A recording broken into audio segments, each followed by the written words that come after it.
Udah muncul? Sudah, Pak. Udah ya? Sudah, Pak.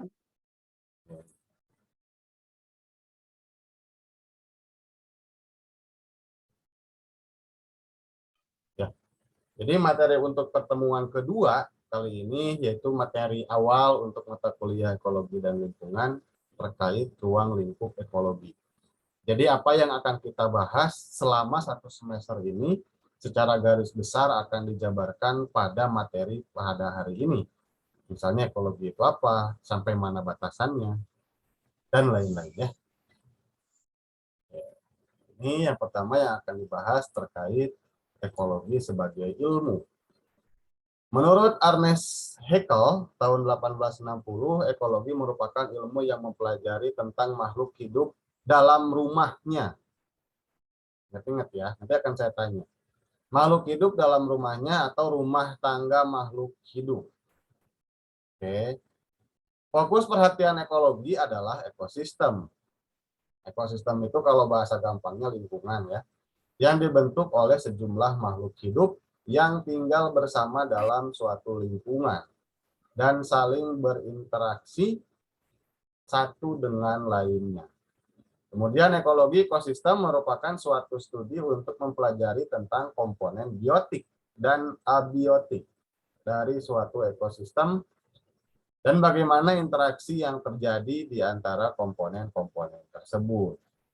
Ingat, ekologi itu tidak membahas manusia. Walaupun manusia adalah makhluk hidup, tapi batasannya ekologi hanya membahas hewan dan tumbuhan beserta lingkungan tempat tinggalnya. Manusia tidak terbahas dalam ekologi. Gitu ya. Jadi kita akan mempelajari bagaimana makhluk hidup dalam rumahnya, atau dalam lingkungannya, atau dalam ekosistemnya, kemudian rumah tangga makhluk hidupnya seperti apa. Terus, ekologi berasal dari bahasa Yunani, yaitu oikos, atau rumah atau tempat hidup. Ya mungkin bahasa kos-kosan juga berasal dari bahasa Yunani ya, yaitu tempat tinggal atau tempat hidup. Dan logos itu ilmu. Jadi kalau disatukan ekologi adalah ilmu tentang rumah atau tempat hidup. Oke, itu secara bahasa. Berasal dari bahasa Yunani. Itu. Kemudian secara harafiah, ilmu yang mempelajari hubungan timbal balik antara organisme dengan lingkungannya. Nah, ini secara harfiahnya ya. Ilmu yang mempelajari hubungan timbal balik antara organisme dengan lingkungannya. Jadi antara makhluk hidup dengan tempat tinggalnya, antara makhluk hidup dengan lingkungan sekitar dia. Itu adalah ekologi. Kemudian yang ketiga, ekologi hanya bersifat eksploratif. Nah, dengan tidak melakukan percobaan, jadi hanya mempelajari apa yang ada dan apa yang terjadi. Kalian mungkin di rumahnya punya channel, Discovery Channel misalnya ya, atau National Geographic, atau channel-channel lain. Itu kan mereka banyak melakukan penelitian di tempat-tempat terbuka dalam artian di alam ya, tempat-tempat liar. Mereka itu kan suka pakai kamuflase dalam memasang kamera dan segala macam ya. Ada yang memasang kamuflasenya dengan cara memakai pakaian loreng misalnya, atau memakai kostum hewan. Itu tujuannya apa? Tujuannya agar mereka tidak mempengaruhi tingkah hidup atau perilaku organisme yang ada di lingkungan tersebut. Jadi biar ketika mereka merekam, itu dinamikanya normal gitu, alamiah. Enggak terpengaruhi oleh makhluk asing yang datang, yaitu kita. Makanya mereka pakai kamuflase gitu, atau dilihat dari tempat yang jauh misalnya. Karena tujuannya itu adalah eksploratif, tidak melakukan percobaan apapun. Hanya dilihat saja gitu ya, tanpa merubah perilaku alaminya. Jadi sebisa mungkin kita meleburkan diri dengan lingkungan seakan-akan kita memang bagian dari sana. Kalau ingin melakukan eksploratif terhadap ilmu ekologi. Gitu. Terus Ekologi berkembang menjadi ilmu yang mempelajari struktur dan fungsi ekosistem atau alam, sehingga bisa menganalisis dan memberi jawaban terhadap berbagai kejadian atau gejala alam. Misal, ada penelitian terhadap perilaku hewan burung ketika terjadi bencana. Itu kan di beberapa penelitian menyebutkan ketika akan terjadi tsunami misal, burung itu di pantai terbang tidak beraturan. Ya kan, bahkan banyak yang menabrak kaca rumah, ada yang menabrak kaca mobil dan sebagainya. Itu kan melakukan penelitian secara ekologis, melihat perilakunya. Nah, di situ dilihat perilaku ini karena apa sih penyebabnya, ketidaknormalan ini kenapa sih penyebabnya gitu ya. Itu ditelitinya oleh ilmu ekologi. Misal, perilaku tidak normal itu karena medan magnet buminya ternyata berubah pada saat terjadi bencana gempa bumi dan tsunami. Hasil apa? Sebagai navigasi burung terbangnya itu terganggu, karena kan menggunakan medan magnet ya, dan mereka terbang secara tidak beraturan. Penelitiannya ada yang seperti itu. Ya. Kemudian contoh ekologi bisa memberi jawaban terhadap soal terjadinya tsunami, ya yang tadi, kemudian banjir, tanah longsor, DBD, pencemaran efek rumah kaca, kerusakan hutan dan lain sebagainya. Ya, kalau banjir, tanah longsor, misalnya kan banyak ciri-ciri alamnya secara ekologi. Misal, kalau mau ada bencana longsor, itu di sumber-sumber mata air terdekat dengan lokasi, biasanya suka ada pengkeruhan air. Jadi mata airnya tiba-tiba keruh, kemudian banyak cacing yang keluar dari tanah sekitar yang akan longsor, itu menandakan bahwa akan terjadinya bencana longsor di tempat tersebut. Ya. Kalau gunung api biasanya ciri-ciri secara ekologinya banyak hewan-hewan yang turun gunung.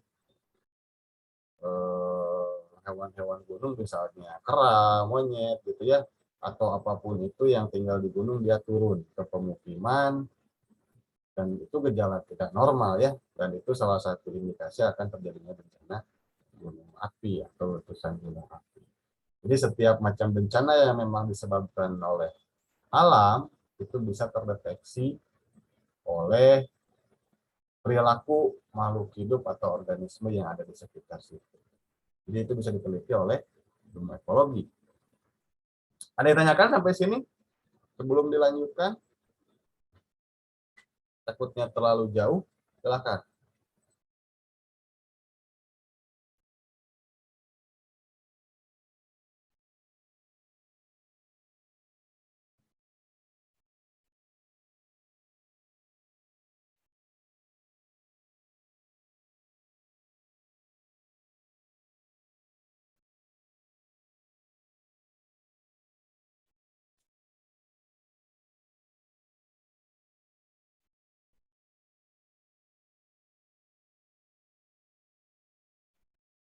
Ya, cukup?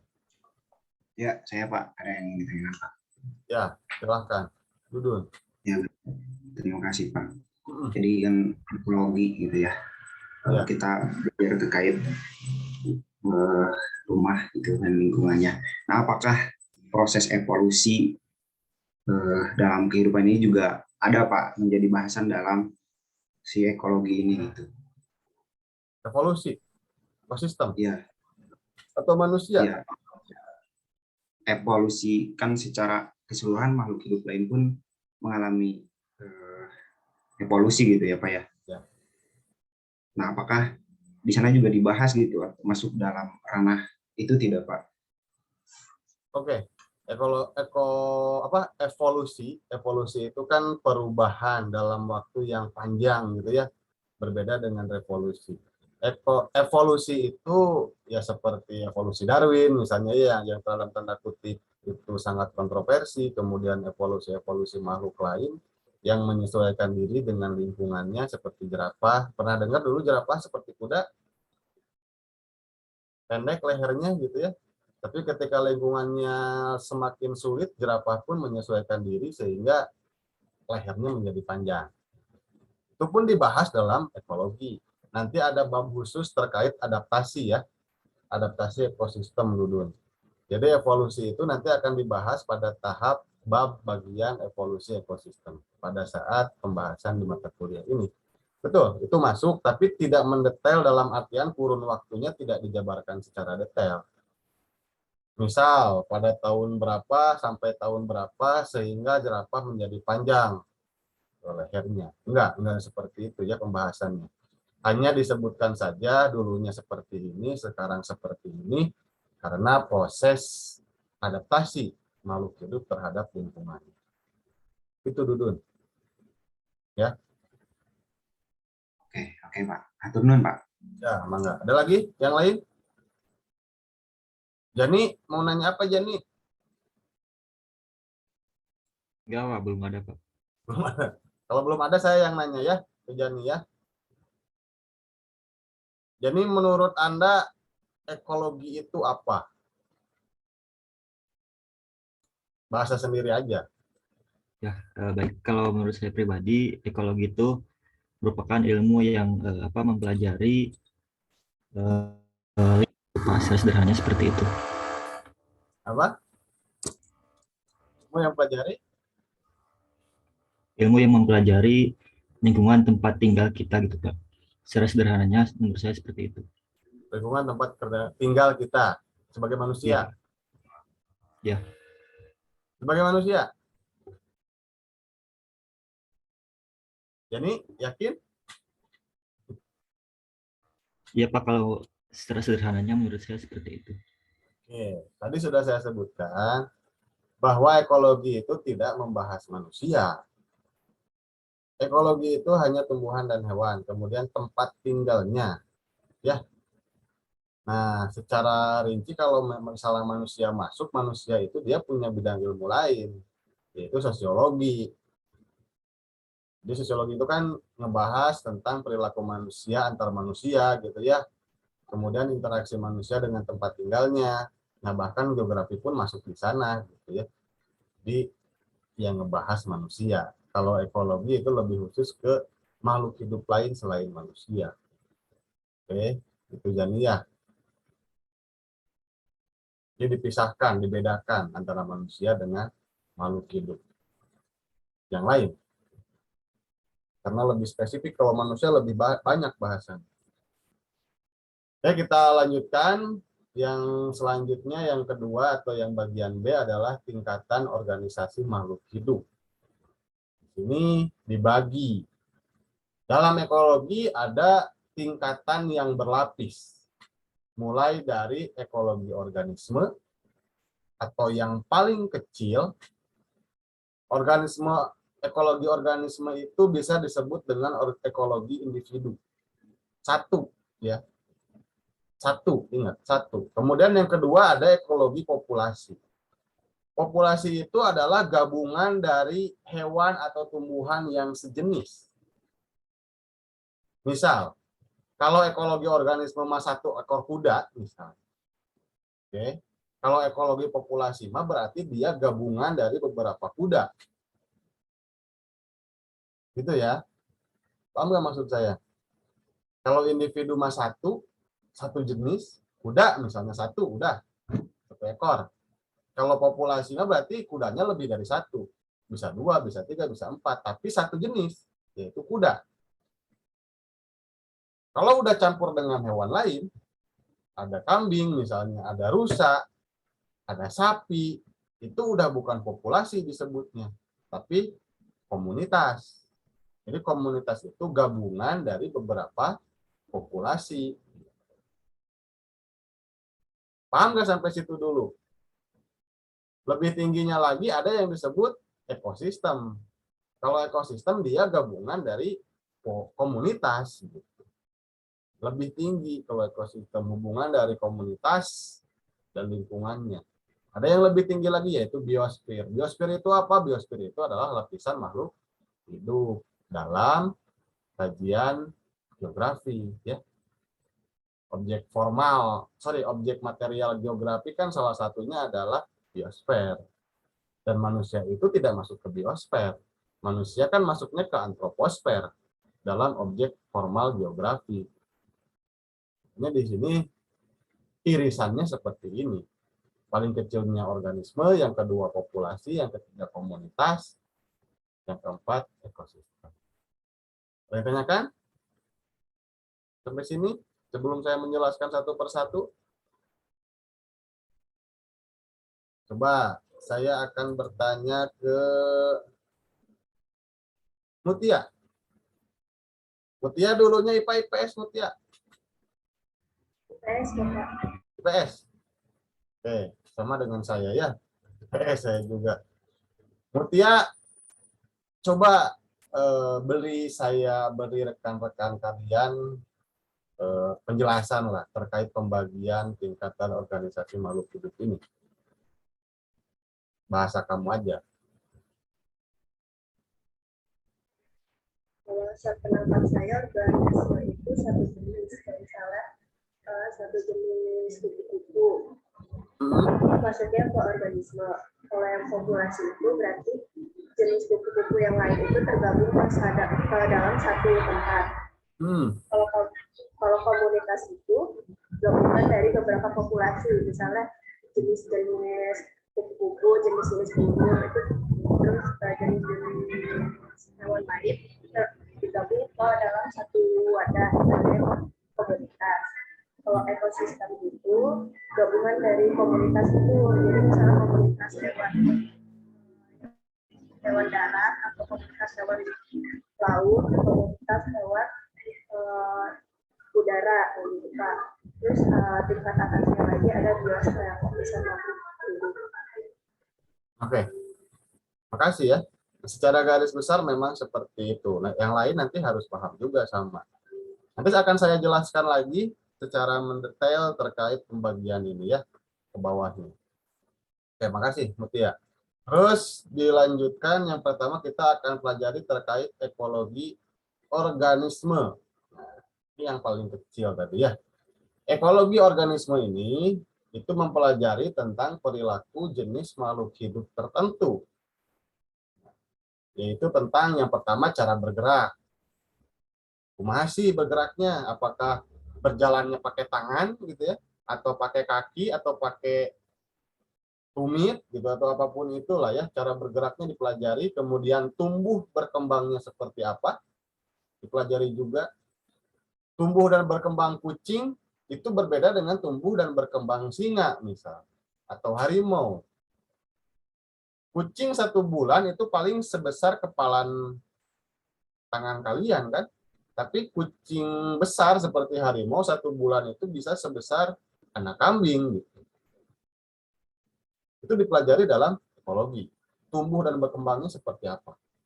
Kemudian mencari makanannya bagaimana, apakah disediakan oleh orang tuanya dalam tanda kutip gitu ya, ataukah dia mencari sendiri sejak lahir, atau bagaimana, itu dipelajari juga, dan lain-lain. Terus berkembang biaknya seperti apa, misalnya dia kawinnya dengan yang saudara misalnya, atau dengan hewan lain yang sudah ditaklukkan, yang awalnya musuh misalnya, atau bagaimana. Nah, itu pun dipelajari dalam ekologi. Terus interaksi dengan lingkungan tempat tinggalnya juga dipelajari. Apakah dia berpindah-pindah tempat sesuai dengan kondisi makanan yang ada misalnya, atau dia tetap tinggal di sana tapi mencari makanan ke tempat yang lain. Itu pun dipelajari dalam ekologi. Seperti kita lihat ilustrasi gambar di sebelah kanan. Nah, di sini satu makhluk hidup tunggal disebut individu. Di sini ada hewan apa aja sih? Coba kalian lihat. Saya ingin disebutkan hewan-hewan apa aja yang ada di sana oleh, coba Ufar. Ufar? Iya, Pak. Ya, silakan. Ada hewan apa aja sih atau tumbuhan apa aja sih yang ada di sana? Ada makhluk hidup apa aja gitu? Yang pertama tuh ada monyet, Pak. Ya, Kemudian ada burung, ya. ada gajah. Terus satu lagi nih yang di bawah tuh gak kelihatan, Pak. Kayaknya serangga itu enggak apa ya? Oke, di bawah Yang ada di bawah, satu serangga, ya, betul. ya, ya, yang di bawah kecil. Terus ada pohon Pak, sama ini di bawahnya ada rumput. Jadi ada berapa Bukan rumput, individu yang ada di sana? ada 1, 2, 3, 5 Pak. Hah? 5 makhluk hidup. 5. Ulangi, coba sebutin satu-satu. Yang pertama monyet, yang kedua burung, kemudian gajah, terus yang di bawahnya itu ada serangga atau apa yang di bawah itu Pak, yang kecil. Terus satu lagi pohon. Gajah enggak? Iya sama gajah. Jadi 5 Pak. Rumput enggak? Oh berarti kalau ada rumput berarti 6 Pak. 6. Ya, Oke. Itu oke. individunya, berarti ada 6. Betul, di atas ada burung, kemudian ada pohon, ada monyet, kemudian di bawahnya ada serangga, ada rumput, dan ada gajah. Di mana masing-masing individu tersebut tinggal? Semuanya tinggal di sekitar pohon, berarti gitu ya, saling melengkapi satu dengan yang lain.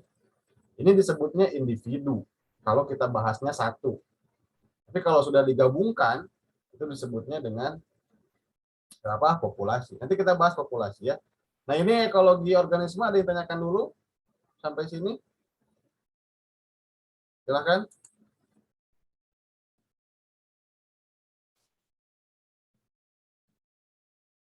Cukup? Oke, kita lanjutkan ya. Yang kedua, ekologi populasi. Nah, dalam ekologi populasi, itu mempelajari tentang dinamika populasi. Sok Garut Tara sih gitu kan, suka berantem enggak antar sesama kijang misalnya, antar sesama singa dan lain sebagainya. Kemudian biasanya jumlah populasi bergantung dari daya dukung lingkungan tempat tinggalnya. Perhatikan ini ya. Populasi bergantung dari daya dukung lingkungan tempat tinggalnya. Contoh, dalam sebuah lingkungan, dalam sebuah tempat, misalnya ada sekumpulan populasi singa di sebuah sabana ya, di Afrika misalnya, di sebuah tempat. Banyak atau sedikitnya singa tersebut itu sangat tergantung dari daya dukung lingkungan tempat tinggal dia. Daya dukungnya apa? Daya dukungnya itu adalah makanannya.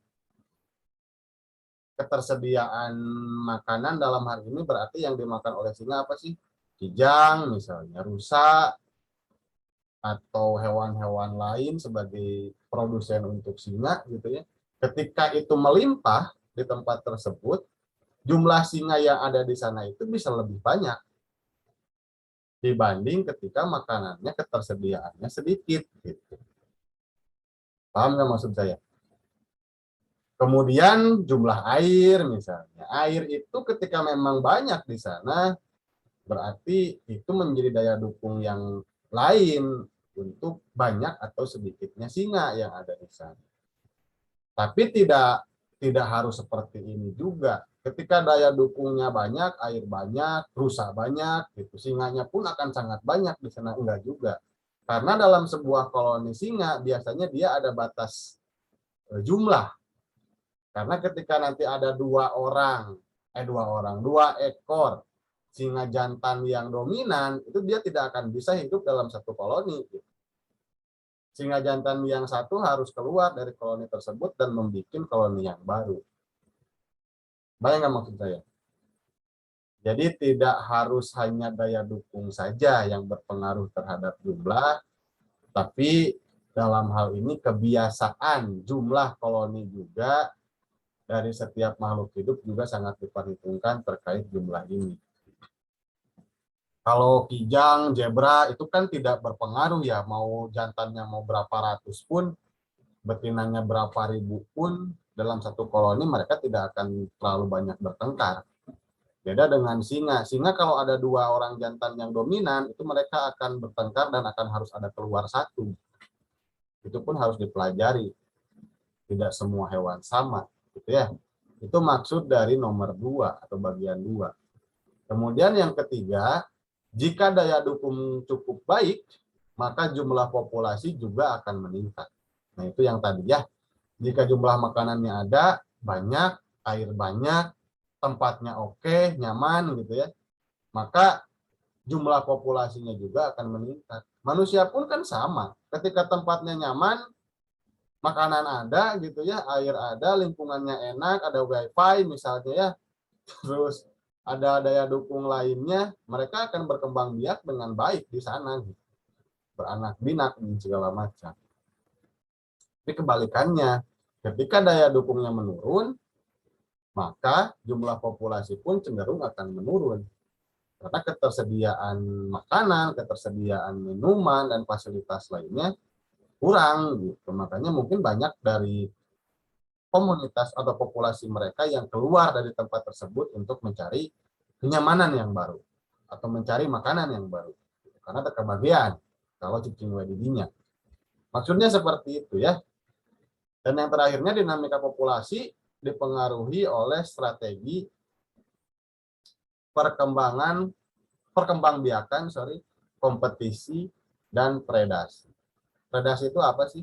Ada yang tahu nggak? Predasi. Halo? Siapa itu?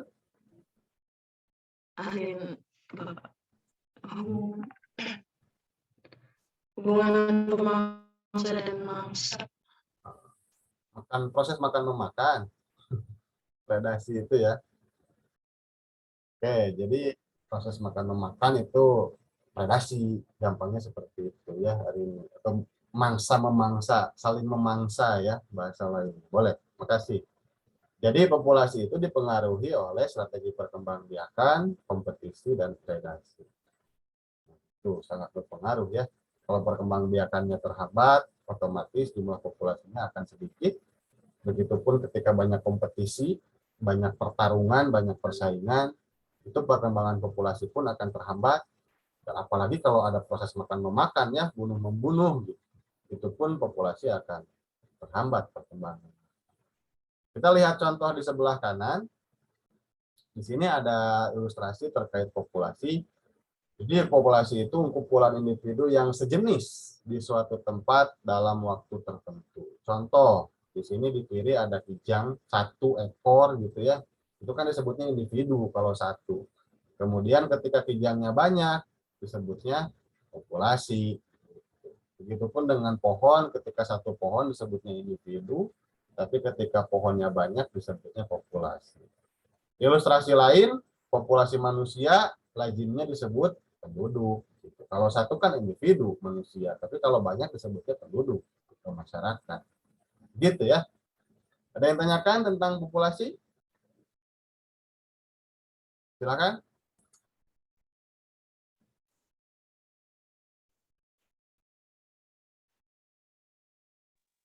Pak, izin bertanya. Ya, silakan. Siapa? Saya Ana, Pak. Gimana Ana? Ya, izin bertanya tadi kan dari hewan pun ada perilaku dominan ya Pak. Apakah di tumbuhan juga ada juga perilaku dominannya? Terus kalau misalkan terjadi juga pada tumbuhan, nah tumbuhan itu kayak gimana Pak? Oke. Terima kasih. Perilaku dominan ya di hewan itu kan banyak ya, Ana ya. Kayak singa tadi, kemudian mungkin di hewan-hewan lain pun sama ada perilaku dominan. Nah, kalau di tumbuhan biasanya perilaku dominan itu dilihat dari pengaruh dia terhadap tumbuhan yang lain. Contoh, ketika ada satu tumbuhan di sebuah tempat, kemudian di sekitarnya pun ada tumbuhan-tumbuhan yang lain, ketika tumbuhan tersebut tumbuh lebih tinggi dibanding tumbuhan yang lain yang ada di sekitarnya, otomatis kan sinar matahari itu akan terhalang oleh dia. Tidak sampai ke tumbuhan yang lain yang ada di bawahnya. Dan efeknya apa? Efeknya adalah tumbuhan-tumbuhan yang ada di bawahnya itu pertumbuhannya akan terganggu. Bahkan di suatu titik mungkin bisa mati gitu ya, karena tidak mencapai atau tidak mendapatkan suplai sinar matahari yang cukup. Nah, mungkin hal-hal seperti itu juga dalam dunia tumbuhan bisa disebut dengan faktor dominan. Gitu ya. Karena dia mendominasi dalam tanda kutip terhadap tumbuhan-tumbuhan lain yang ada di sekitar dia.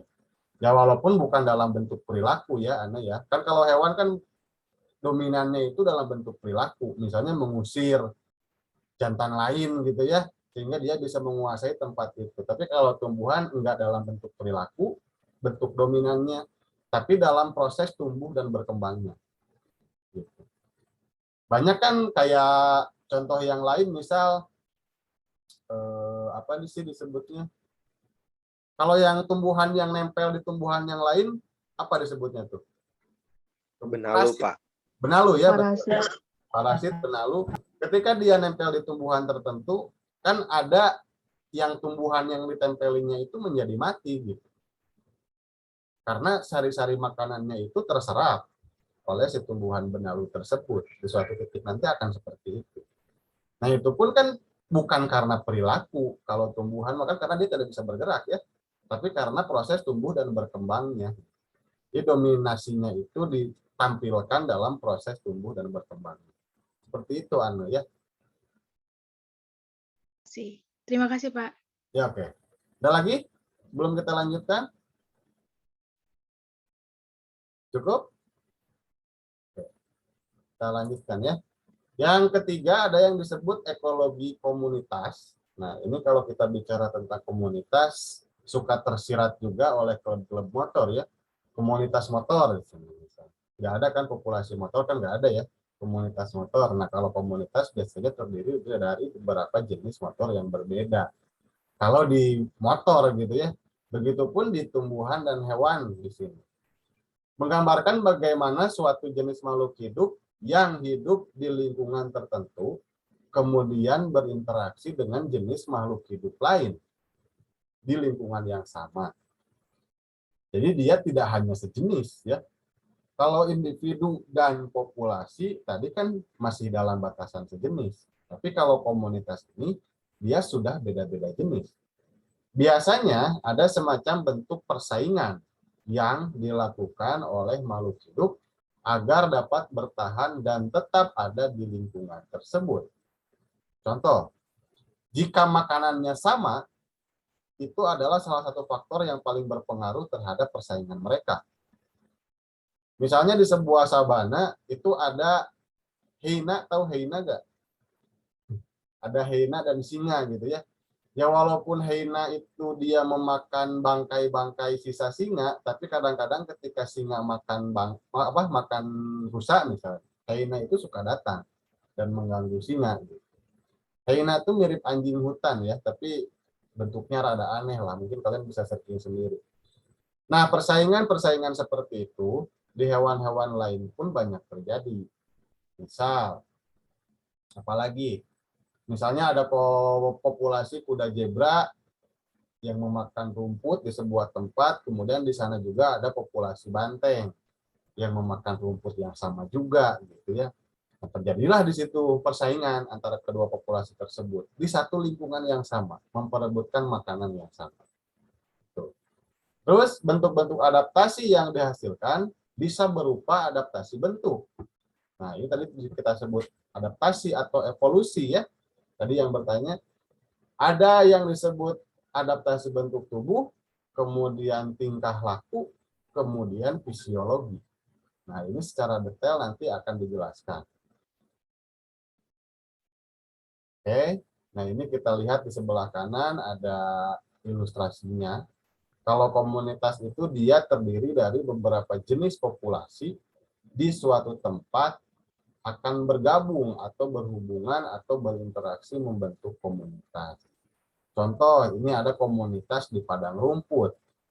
Apa aja sih di padang rumput? Berarti kan ada singa misalnya. Ada kancil atau kijang, ada jerapah, mungkin ada badak gitu ya, dan banyak hewan-hewan lain yang hidup di padang rumput. Apakah mereka akur atau gak akur? Ya belum tentu juga ya. Kita lihat aja kalau misalnya mereka dalam satu rantai makanan yang sama, berarti kadang-kadang mereka saling makan-memakan atau predasi yang tadi. Tapi kalau misalnya mereka makanannya sama, misalnya singa berantem dengan hyena tadi gitu ya, memperebutkan rusa, itu akan terjadi kompetisi atau persaingan. Gitu.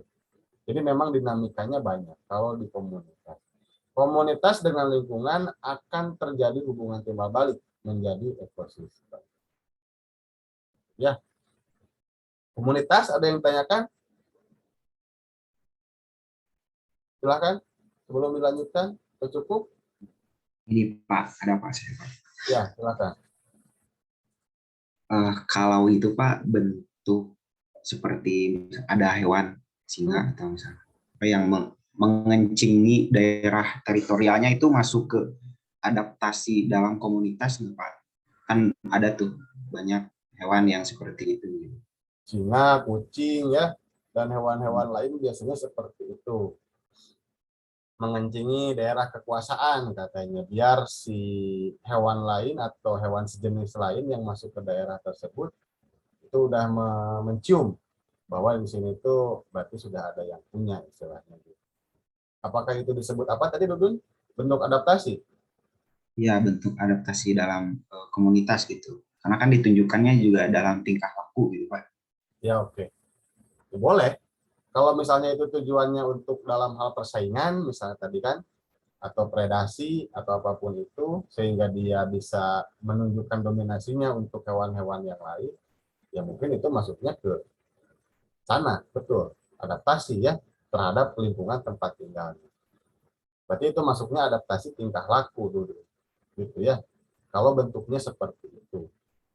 Nanti kita lihat juga bentuk adaptasi yang lain, seperti adaptasi bentuk tubuh, dan adaptasi fisiologi.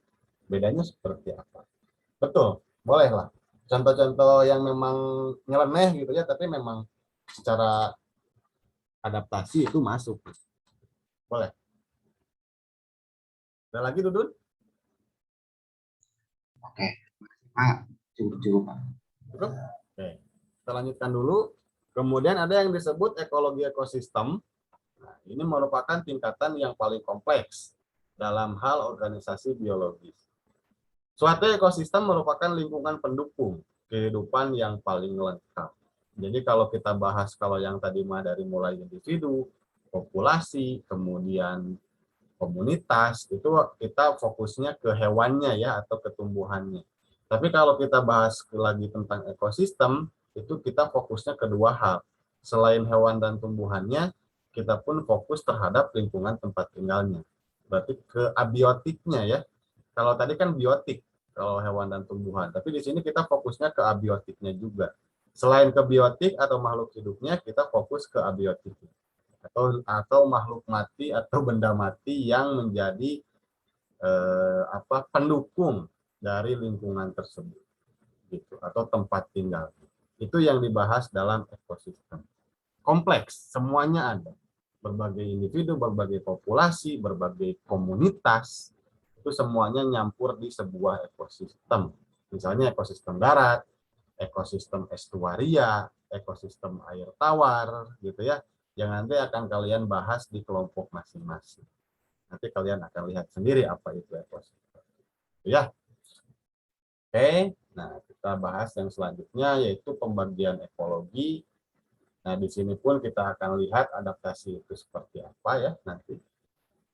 Nah, dalam pembagian ekologi ini, jadi ekologi itu dibagi-bagi, yang pertama disebutnya autekologi. Ada yang disebut autekologi. Autekologi itu merupakan membahas sejarah hidup dan pola adaptasi individu-individu organisme terhadap lingkungan. Contoh, studi untuk mengetahui hubungan jenis serangga dengan lingkungan. Atau studi mengenai jenis paruh burung terhadap makanannya. Itu kan beda-beda ya.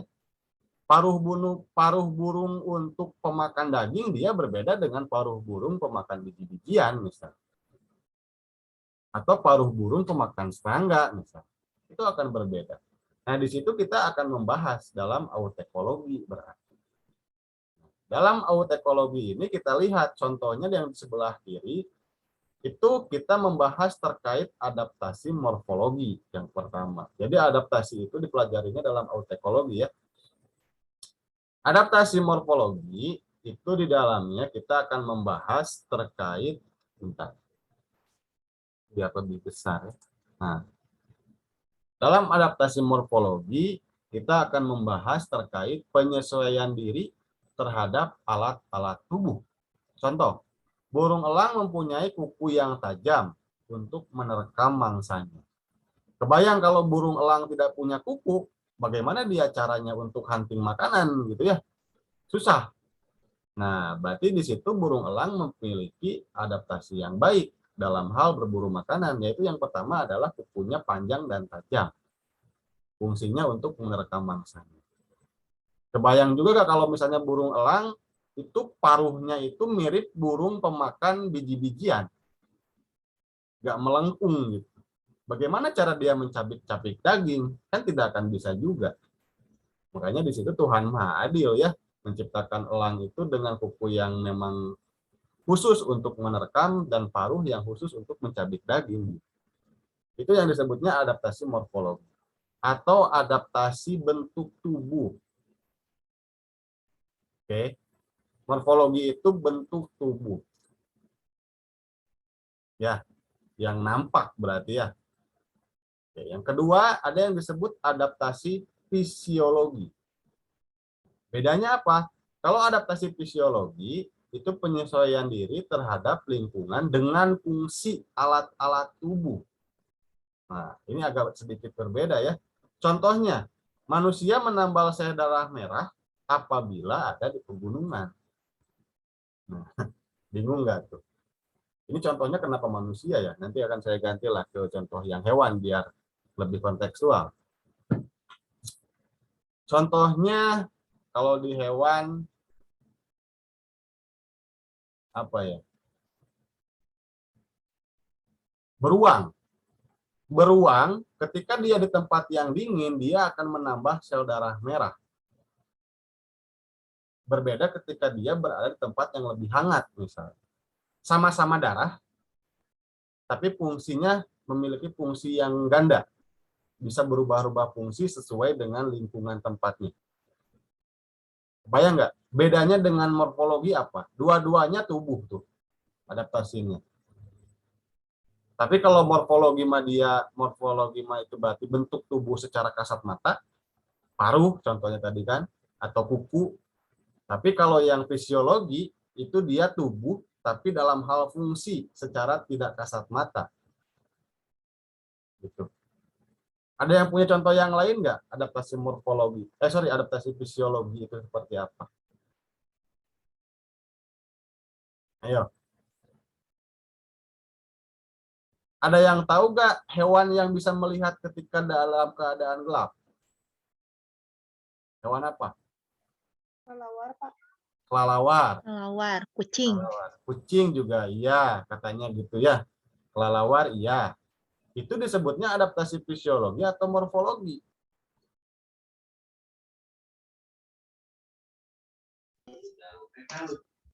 Ayo. Visio, Pak. Padilah Visio, Pak. fisio. Kenapa? Atau Apri? Visio, Pak. Karena terkait dengan fungsi dari alat tubuhnya, bukan morfologi itu dari bentuk yang dirubah. Oke. Kalau Apri? Iya, Pak. Karena di sini kan ada penjelasan itu penyesuaian diri terhadap lingkungan dengan fungsi alat-alat tubuh. Tadi kan berarti malamnya berarti mata dari kucing dan kelelawar itu kan alat-alat tubuhnya, Pak. Itu menurut saya. Oke. Secara bentuk, si matanya itu kan tidak berubah. Ketika siang ataupun malam gitu ya, tetap aja seperti itu. Mungkin pupilnya aja yang membesar atau mengecil gitu ya. Tapi kan itu tidak terlalu berubah secara signifikan. Tapi secara fungsi, ketika dipakainya malam hari, dia seperti mata infrared gitu kalau kamera tuh. Dia bisa melihat ketika dalam keadaan gelap. Nah, itu kan penyesuaian diri. Kenapa seperti itu? Kalau kelelawar kan dia memang mencari makannya malam gitu ya. Ya gak mungkin kan kelelawar pakai headlamp keluar malam-malam kan enggak gitu ya. Makanya matanya disesuaikan untuk dia bisa melihat malam hari.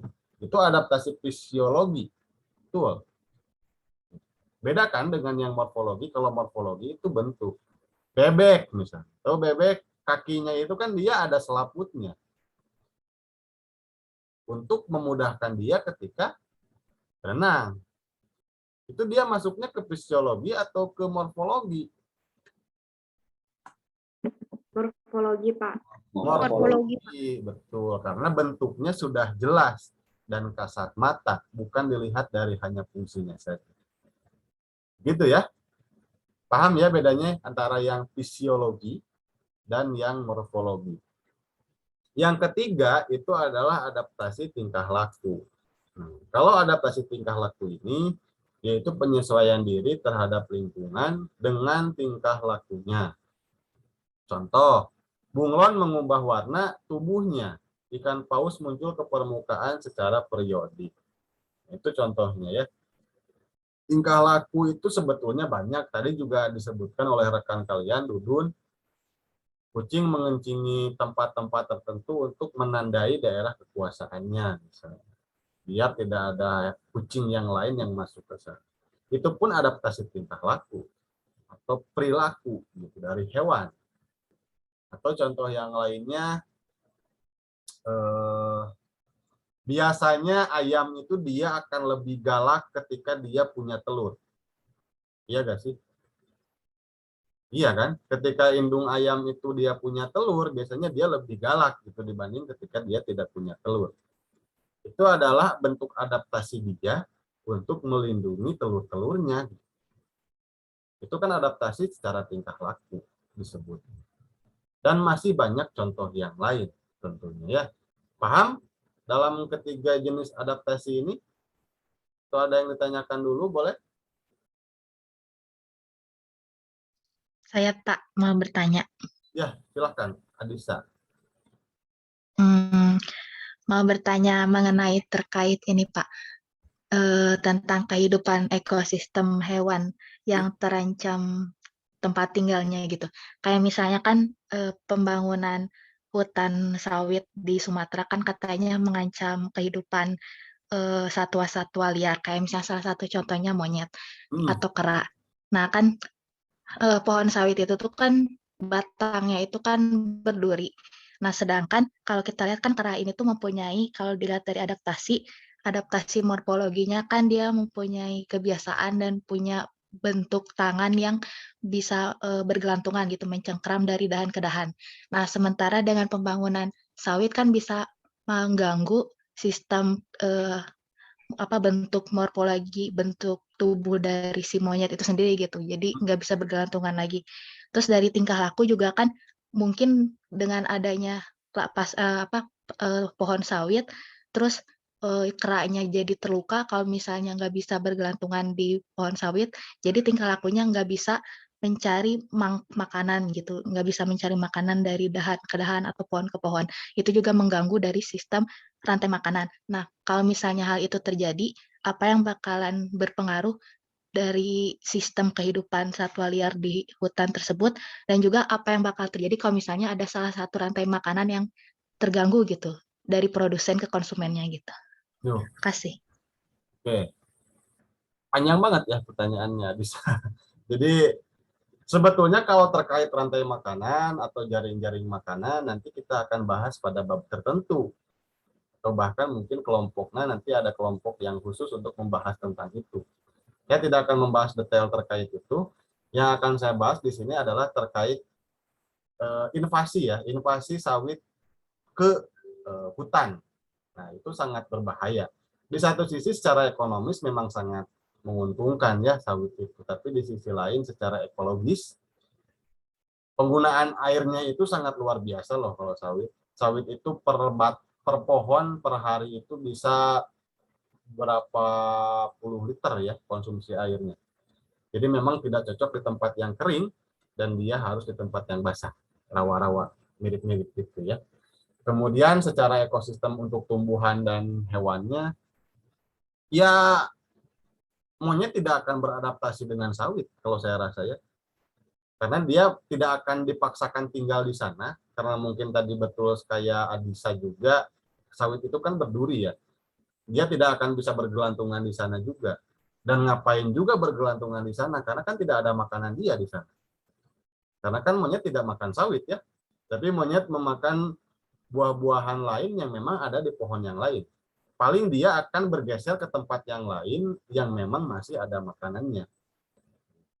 Jadi dia tidak akan tinggal saklek di sana, mentang-mentang dia lahir di sana, pohon hutannya ganti jadi sawit gitu ya, terus dia tinggal di sawit. Enggak. Kalau hewan tuh gak seperti itu, gak kayak manusia. Manusia kan mempertahankan tempat kelahiran, bukan rumahnya gitu. Kalau hewan tuh dia akan bergeser ke tempat yang lain yang memang ada makanannya. Gitu. Dia tidak akan berubah tangannya menjadi besi untuk bisa bergelantungan tangkal sawit, itu enggak. Atau si tangannya jadi kebal duri sehingga dia bisa bergelantungan di sawit, juga enggak. Jadi dia akan pindah ke tempat lain sehingga dia bisa cari makan di tempat yang lain. Yang paling miris itu sebetulnya campur tangan manusianya. Ketika pembabadan hutan untuk menjadikan sawit, itu si hewan-hewan itu dibunuhi gitu biasanya. Karena kan dia akan melawan manusia, makanya dianggap bahaya, mungkin makanya ditembaki gitu, dibunuh. Dan yang tidak bertahan ya akan mati, yang bertahan dia akan pergi ke tempat yang lain. Biasanya seperti itu. Itu ya adaptasinya. Jadi tidak akan dipaksakan di situ, dia akan pindah. Bentuk adaptasinya dia akan pindah. Jadi adaptasi yang dilakukan bukan fisiologi dan morfologi, tapi tingkah laku. Gitu ya adik saya. Bayang nggak maksud saya? Ya, rantai makanan ketika terganggu pasti ada efeknya. Secara detail nanti kita akan bahas pada bab itu. Gitu, adik saya. Baik Pak, terima kasih. Oke. Kita lanjutkan. Nah, ini salah satu bentuk dari adaptasi ya. Misalnya di sini ada bentuk kaki burung, kemudian ciri-cirinya apa, kemudian fungsinya untuk apa. Di sini kita bisa melihat 5 jenis kaki burung. Yang pertama ada pejalan kaki. Kalau di militer itu dia disebutnya infanteri ya, atau pejalan kaki. Itu dia kakinya itu seperti ini. Memiliki 3 jari menghadap ke depan dan 1 jari bagian belakang tidak tumbuh sempurna. Ayam misalnya. Tahu ayam? Ada cenger ayamnya yang muncul di kaki gitu. Seperti jari tapi tidak sempurna, agak atas. Nah, itu untuk menyeimbangkan biasanya. Pijakan dia. Nah, ayam dan burung unta dia punya kaki seperti itu. Kemudian ada yang perenang. Nah, ini jari kaki berselaput. Itu dia di itik dan angsa, bebek ya. Kemudian ada pemangsa. Nah, ini di kaki elang biasanya. Jadi jari kakinya itu panjang melengkung tapi jarinya pendek ya. Dan cakar kuat untuk mencengkram. Itu untuk burung-burung predator. Kemudian ada pemanjat. Nah, pemanjat ini juga beda lagi kakinya. Jadi jarinya terdiri atas 4 dengan 2 jari berada di depan dan 2 lainnya berada di belakang. Itu burung pelatuk. Burung pelatuk itu kalau kalian suka lihat film Woody Woodpecker ya. Nah, itu burung pelatuk. Kemudian yang kelima itu jenis kaki untuk petengger. Nah, petengger itu tukang nongkrong berarti burungnya. Tahu burung-burung yang suka nongkrong di dahan misalnya gitu. Itu jenis kakinya pun beda. Jari kaki panjang dan telapak kakinya datar untuk bertengger di ranting-ranting pohon. Kalau misalnya ada teman kalian yang suka nongkrong di tempat kopi, lihat kakinya beda atau enggak gitu ya.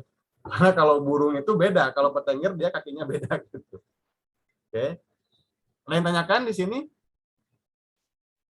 dari satu aja jenis gitu ya, dari jenis kaki aja itu udah berbeda, apalagi ketika kita bicara tentang paruh, kita berbicara tentang kulit, kita berbicara tentang bulu gitu kan, itu akan sangat-sangat berbeda setiap jenis. Itu jenis adaptasi. Mudah-mudahan kalian paham. Kita lanjutkan. Oke. Nah, ini yang kedua kita membahas dalam ekologi itu ada yang disebut sinekologi. Kan yang tadi mah ada yang disebut autekologi atau terkait adaptasi. Kemudian kalau yang ini disebutnya sinekologi. Sinekologi itu membahas golongan atau kumpulan organisme yang berasosiasi bersama sebagai satu kesatuan. Contoh, studi untuk mengetahui karakteristik lingkungan di mana serangga itu hidup. Nah, ini juga menarik. Jadi yang dibahas dalam sinekologi itu nanti akan dibahas terkait rantai makanan, seperti kata Adisa tadi, atau jaring-jaring makanan. Jadi bedanya antara rantai dan jaring makanan itu, kalau jaring dia gabungan dari beberapa rantai makanan ya. Singkatnya seperti itu.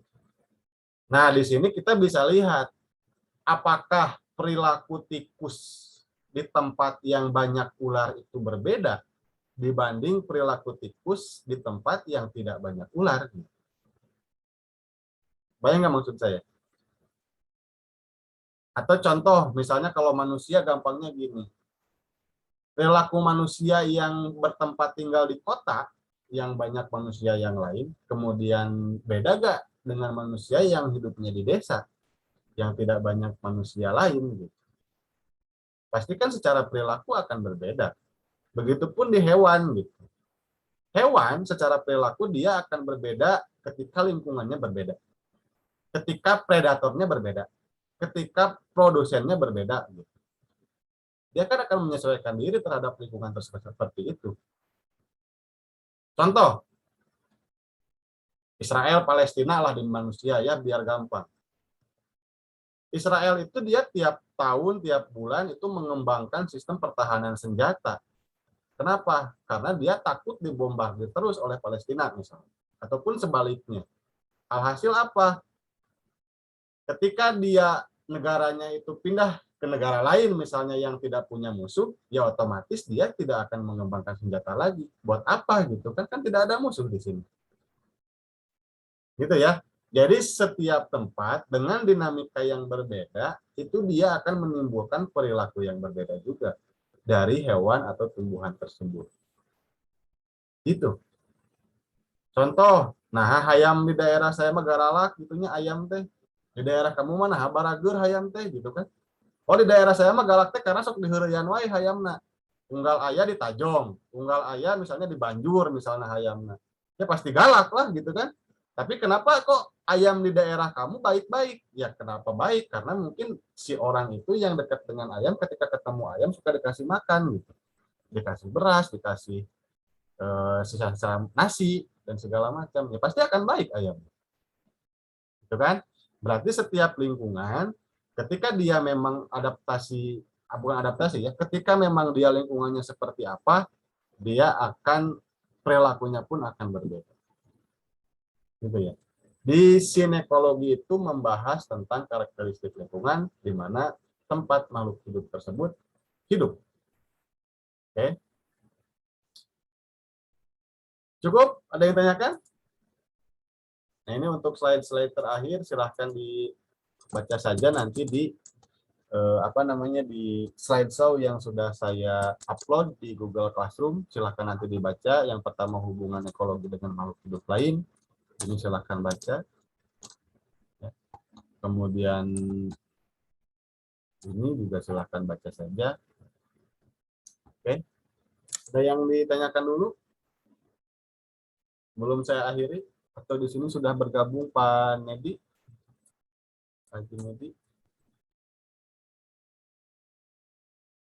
Ada ya? Belum bergabung. Kalau hari Jumat biasanya Pak Edi suka jadwal bimbingan dengan tingkat 4 ya. Kalian tingkat 4. Kalian tingkat 3 ya, sorry. Oke. Silakan. Ada yang ditanyakan?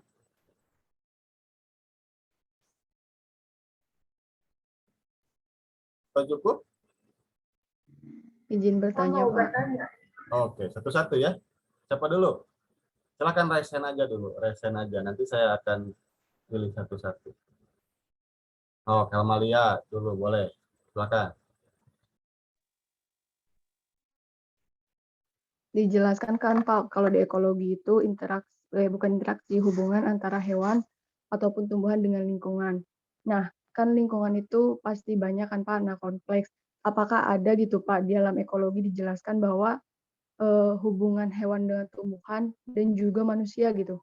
Masuk nggak? Soalnya kan manusia juga hidup di lingkungan. Apakah bisa berpengaruh atau tidak gitu Pak? Apakah juga dipelajari atau tidak? Oke. Ekologi itu secara spesifik itu memang membahas antara hewan dan tumbuhan dengan lingkungannya ya. Secara spesifik, secara umum seperti itu Helmalia. Tapi kalau di sini kita lihat pengaruh manusia ke dalam lingkungan ekologi tersebut, itu bisa dimasukkannya kepada faktor eksternal nantinya. Jadi faktor eksternal yang memang apa disebutnya itu ya? bukan keanehan, apa disebutnya, hal-hal yang jarang terjadi, tapi bisa jadi itu dijadikan sebuah bahasan, tapi bukan masuk ke dalam ilmu ekologinya. Hanya saja disebutkannya itu adalah termasuk ke faktor eksternal yang mempengaruhi ekologi ekosistem. Seperti itu aja sih singkatnya. Ya. Baik, terima kasih.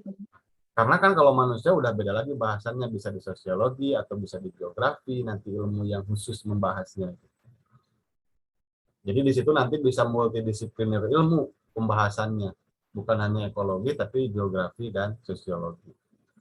Jadi dalam satu penelitian itu memang tidak harus hanya menggunakan satu bidang ilmu saja, tapi kadang-kadang ketika dia beririsan dengan bidang ilmu lain, itu menggunakan ilmu lain yang memang berhubungan dengan kejadian tersebut.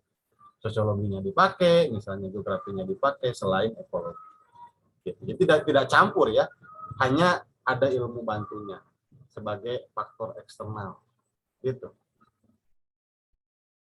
Oke, cukup, Helvalia? Berarti kalau untuk mempelajari masalah hubungan hewan, tumbuhan, dan manusia itu harus butuh beberapa ilmu gitu, Pak. Tidak ada ilmu yang membahasnya. Ya, itu Makasih. multidisipliner ilmu nanti di geografi berarti dibahasnya. Kan dalam geografi itu dibahas terkait antropologi atau manusia, kemudian terkait biosfer juga, gitu ya, terkait makhluk lapisan makhluk hidupnya. Kan di geografi itu juga kan dibedakan ya. Kalau membahas manusia kan masuknya ke antroposfer seperti yang tadi saya bilang. Kemudian kalau yang berhubungan dengan hewan dan tumbuhan, dia masuknya ke biosfer atau lapisan makhluk hidup. Jadi manusia itu tidak masuk ke biosfer. Manusia itu masuknya di antroposfer dalam geografi itu. Ya, dia nanti dia akan multidisipliner ilmu, pembahasannya menggunakan beberapa ilmu yang berbeda. Bukan hanya satu. Kalau sudah ada campur tangan manusia dalam ekologi. Gitu. Cukup? Cukup, Pak. Terima kasih. Oke. Terus, Mutia, gimana? Pandemi itu awalnya dari kelelawar ya Pak. Nah untuk hewan sendiri terkena nggak sih Pak dampaknya gitu? Kayak misalnya terpapar virus ini atau enggak? Kalau manusia itu kan divaksin Pak. Kalau hewan yang kena itu penanggulangannya gimana Pak? Oh, jadi virus yang mana nih? COVID maksudnya? Kan dari kelelawar Pak. Oh, itu COVID. kalau ke hewan bisa kena nggak Pak? Apa ke manusia aja? Ya mungkin awalnya kan antara sesama kelelawar kan, dia tertularnya gitu kan. Tapi karena mungkin tidak ada penelitian lebih mendalam, misalnya kelelawar apakah bisa menularkan ke monyet misalnya, atau menularkannya ke sapi misalnya, kan tidak ada penelitian mendalam terkait hal tersebut. Tapi yang diteliti lebih dalamnya itu adalah penularan ke manusia. Itu sama dengan kita bahas kemarin di geografi kebencanaan. Sesuatu disebut bencana itu ketika manusia memang terdampak langsung gitu. Begitupun ketika memang virusnya hanya berpindah dari hewan satu ke hewan lain, itu kan sama manusia tidak disebut bencana, ya biarin aja, itu kan dinamika alam gitu. Tapi ketika memang dia sudah menular ke manusia, nah itu baru manusia menyebutnya sebagai sebuah pandemi atau bencana kan. Nah, karena memang tidak ada penelitian mendasar apakah dia bisa berpindah dari hewan satu ke hewan lain, saya tidak punya datanya gitu, dan saya tidak bisa menjawab apakah itu bisa atau enggak. Tapi karena memang berpindahnya ke manusia di beberapa kasus, makanya disebutlah sebuah bencana. Dan bisa kalau ke manusia. Dulu kan sempat ada juga flu burung, ya kan? Itu kan dari unggas, sesama unggas. Ayam banyak yang mati tuh peternak, ripuh ya. Dan bahkan di beberapa kasus ada juga yang menular ke manusia katanya. Atau ada SARS gitu kan, dulu kan sempat terdengar juga. Ketika dia berpindahnya antar sesama hewan, itu kan tidak disebut bencana juga oleh manusianya, apalagi kalau hewan-hewan liar gitu ya. Itu disebutnya ya dinamika biasa aja. Tapi ketika memang dia bertularnya ke manusia dan menimbulkan korban jiwa, nah baru manusia kelabakan di situ. Dan dilakukanlah riset bagaimana cara menghentikannya dan berbagai macam. Itu mungkin Mutia. Kayaknya bisa sih, sesama hewan kayaknya bisa. Tapi belum ada riset yang dalam terkait hal itu. Saya belum pernah baca ya. Tapi sepertinya bisa. Ke manusia aja bisa gitu, apalagi ke hewan yang lain mungkin seperti itu sih. Karena kan daya imunnya juga kan hewan-hewan itu mirip dengan manusia juga, punya daya imun yang berbeda. Gitu. Itu Mutia ya. Ada lagi? Cukup, Mutia? Cukup, Pak. Terima kasih, Pak. Ya, yang lain? Silakan. Masih ada waktu.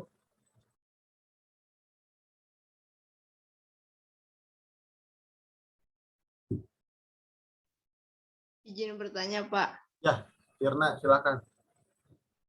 Kan tadi dibahas jenis-jenis bentuk-bentuk kaki burung ya, Pak. Nah, bagaimana kalau elang itu terlahir cacat, kakinya tuh tanpa jari sehingga tidak bisa mencakar mangsanya. Nah, bagaimana elang itu bisa beradaptasi saat mencari makan, Pak? Berarti Terima kasih, elangnya Pak. kabel ya. Iya, Pak. Tidak terlahir secara normal gitu. Yaitu nanti apa ya? Kalau kita berbicara tentang manusia sih jawabannya gampang. Ya mungkin dibantu oleh keluarga atau orang tuanya gitu ya dalam hal makan dan segala macam. Tapi kalau kita bicara tentang hewan, nah ini harus ada penelitian juga. Ketika elangnya terlahir cacat, apakah orang tuanya akan memberi makan dia sampai dia besar misalnya? Itu kan saya belum baca penelitiannya tuh ya. Tapi ketika memang kalau misalnya kejadiannya orang tuanya itu tidak memberi dia makan, dia harus cari makan sendiri, ya berarti dia akan mati. Gitu. Karena apa? Karena dia tidak bisa mencengkram buruannya. Atau ada yang bilang di kolom chat pakai tongkat katanya gitu. Pakai tongkat gimana caranya ya? Cengkram ular pakai tongkat susah juga. Jadi itu nanti akan muncul bentuk adaptasi yang lain secara tingkah laku mungkin Irna ya. Misalnya kalau elang-elang normal mah dia memakannya tuh ular atau kelinci dengan cara digenggam sama apa kakinya gitu ya diterkam. Tapi karena dia cacat, dia mungkin akan memakan hewan lain yang tidak terlalu berontak gitu. Misalnya cacing, langsung aja dipatok gak usah dicengkram. Kan bisa jadi seperti itu. Mungkin nanti akan ada bentuk adaptasi yang lain secara perilaku dan jenis makanannya akan sedikit berbeda dengan elang-elang yang hidup secara normal. Mungkin ke sana aja sih karena jawabannya ya. Baik, Pak. Terima kasih, Pak. Kalau kamu mau bikin skripsi boleh, lakukan aja penelitian tentang itu. Kalau gak nemu elang yang cacat, potongkan aja sukuna 2 gitu. Terus saya teliti yang normal gitu ya, silahkan aja. Itu jarang terjadi ya, tapi menarik, cukup menarik. Bagaimana, jadi judul skripsinya itu perilaku elang yang cacat dalam mencari makanan dibandingkan dengan perilaku elang yang normal. Bisa jadi. Itu akan sangat lumayan unik, jarang ada ya di geografi. Oke, makasih Irna. Terus, Riri? Ya Pak, terima kasih. Tadi kan sudah ditanyakan ya Pak oleh Ane perilaku dominan tumbuhan gitu Pak saat hidup dengan lingkungannya. Nah, ada tidak Pak perilaku tumbuhan jika dia itu merasa terancam gitu? Kan kalau hewan kalau dia merasa terancam terus peka dan dia melakukan adaptasi tingkah laku gitu Pak seperti kamuflase dan sebagainya.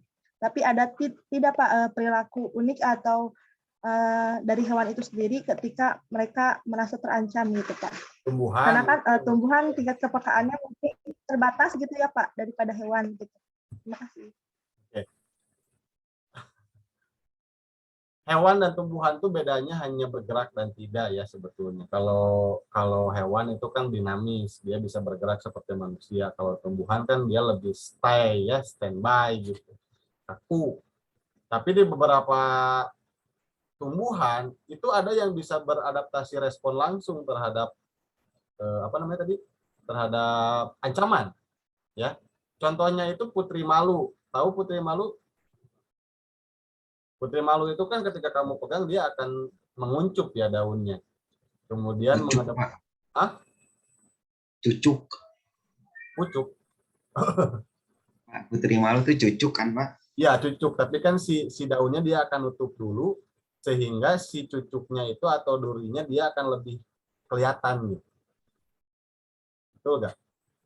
Putri malu kan disebut putri malu tuh karena dia ketika dipegang si daunnya nutup gitu. Jadi nguncup gitu. Kalau kalian lihat putri malu seperti itu, memang ada durinya. Jadi si daunnya nutup, kemudian durinya menonjol untuk menakuti mungkin si hewan-hewan predator yang ada di sana. Tapi seperti hewan lain seperti kantong semar, bukan kantong semar ya. Hewan apa sih yang dia ketika ada serangga masuk, dia tuh nutup gitu. Kantong semar betul ya. Jadi ketika ada serangga masuk, dia nutup. Nah itu mah bukan bentuk adaptasi terhadap predator sih, tapi bentuk adaptasi untuk dia makan katanya. Jadi adaptasi perilaku di tumbuhan pun sebetulnya bisa, tapi tidak semua. Dan tidak banyak sih, hanya tumbuhan-tumbuhan tertentu saja yang memang mempunyai adaptasi perilaku. Atau ada bahkan tumbuhan yang mengeluarkan racun loh. Ketika kita lewat di sekitar tumbuhan tersebut, ada tumbuhan yang mengeluarkan racun juga ada. Saya lupa lagi nama tumbuhannya apa. Jadi kadang-kadang kita kalau terlalu lama diam di sana, di bawah pohon tersebut, kita bisa pusing gitu. Ada yang seperti itu. Kalau duri ya apalagi kalau duri mah sudah jelas ya. Itu bentuk adaptasi dia. Itu Riri ya. Ada tapi tidak banyak. Ya Pak, berarti hanya terbatas dan mungkin kebanyakan hanya sifat alamiah seperti duri itu sendiri ya Pak, yang bawaannya gitu. Kalau untuk beradaptasi. Terima kasih Pak. Ya, mangga. Dan gimana? Iya Pak, nyambung kayak bergesekan tadi sama yang Riri, nanya yang sifat alamiah. Terkait sifat alamiahnya itu kan misal hewan ada di balai penangkaran kan, misalkan sifat alamiahnya itu nanti berbeda. Misalkan dia cari makan sendiri, nantinya makannya disediain. Tapi pas waktu balik lagi ke alam, ke ekosistem, apakah nanti sifat alamiah sebagai hewannya itu bakal balik lagi Pak seiring waktu gitu atau gimana Pak? Ya, oke. Nah gini ya Wildan, ada beberapa hal yang mungkin Wildan belum terlalu pahami dalam hal penangkaran ya. Jadi di penangkaran itu ketika dia dalam periode harus dilepaskan kembali ke lingkungan aslinya, dia itu kalau manusia diberi pelatihan dulu gitu. Misal yang awalnya ketika kecil dia suka dikasih daging secara langsung, misalnya. Kalau misalnya harimau ya, suka disuapin atau apapun itu. Tapi ketika dalam periode misalnya 1 tahun lagi atau 6 bulan lagi menuju dia dilepaskan, itu cara ngasih makannya pun akan disesuaikan gitu. Misal dikasih hewan hidup, masukin aja kelinci misalnya ke kandangnya. Biarkan aja dia untuk lari dan mengejar itu. Jadi melatih insting. Jadi tidak serta-merta di penangkaran dimanjakan terus langsung dilepas ke alam gitu, enggak. Dia dalam periode tertentu ketika mendekati dengan pelepasan ke lingkungan yang sebenarnya, dia dikasih pelatihan khusus terkait perbaikan insting. Biasanya seperti itu, Wildan. Jadi dia akan membekali ketika dia lepas kembali ke alam, dia tidak kikuk. Seperti di penjara aja manusia. Coba kamu lihat, manusia itu di penjara dibekali dengan skill, menjahit, bengkel misalnya atau apa. Jadi ketika dia keluar dari penjara, dia sudah bisa menjalani hidupnya dengan normal dan punya mata pencarian. Di hewan pun sama, penangkaran pun seperti itu. Saya pernah lihat dan pernah baca seperti itu. Jadi tidak serta-merta langsung dilepaskan, tapi memang dibekali dengan insting yang normal lagi. Ya nantinya tetap aja sih ketika dilepaskan langsung ke alam pasti akan ada apa disebutnya ya, culture shock lah kalau manusia mah ya.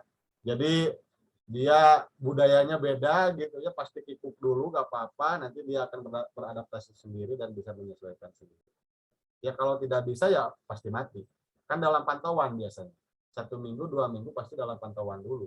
Kalau misalkan akan ketika dipantau dia tidak bisa beradaptasi, ya ditarik lagi. Tidak akan dibiarkan mati. Biasanya gitu gitu. Jadi prosedurnya memang panjang. Gitu ya, tidak serta-merta dilepaskan. Gitu. Cukup, udah? Cukup Pak. Ya oke. Yang lain cukup? Ada lagi?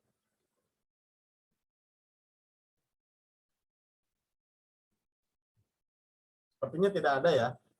Kalau tidak ada silahkan di screenshot aja. Wildan coba di screenshot dimasukkan ke WA group ya. Pakai laptop ya. Iya Pak. Silakan dibuka aja dulu kameranya. Yuk, slide pertama. 1, 2, 3. Slide kedua. 1, 2, 3. Slide ketiga. 1, 2, 3. Terakhir. 1, 2, 3. Udah, Pak. Oke, terima kasih. Nah, kemudian data kelompok saya tunggu sekarang sebelum Jumatan. Ya, nanti saya akan bagikan siapa kelompok 1, 2, 3, dan seterusnya. Kemudian silahkan download materinya di Google Classroom. Sampai Jumpa. Hari ini gimana? Ditanyakan? Bapak izin bertanya terkait kan yang kelompok kelas B kan sudah diserahkan, itu deadline-nya tetap tanggal 25 atau juga ikut tanggal 20? Kita lihat nanti ya. Hari ini itu kan sudah ada list kelompok 1, 2, 3-nya ya di kelas B itu ya. Iya Pak, di kelas B.